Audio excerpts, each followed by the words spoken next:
गेहूं और धान की दो फसलें होती हैं और उन फसलों में एक खर होता है। गेहूं का खर जानते हैं? उसे उखाड़ के लाया जाता है, अपने गाय भैंसों को खिलाया जाता है। उसी प्रकार धान की फसल में भी एक खर होता है। आपको मालूम है,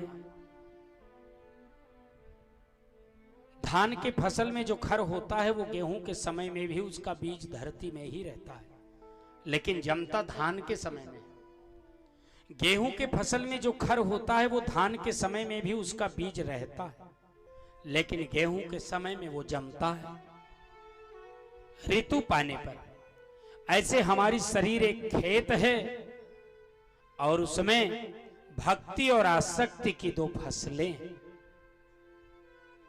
जब भक्ति का वातावरण प्राप्त होगा, गुरु की शरणागति होगी, तो महाराज भक्ति का पौधा बड़ा होगा, और जब संसार की शरणागति होगी तो आसक्ति का पौधा बड़ा होगा। यह ध्यान रखना।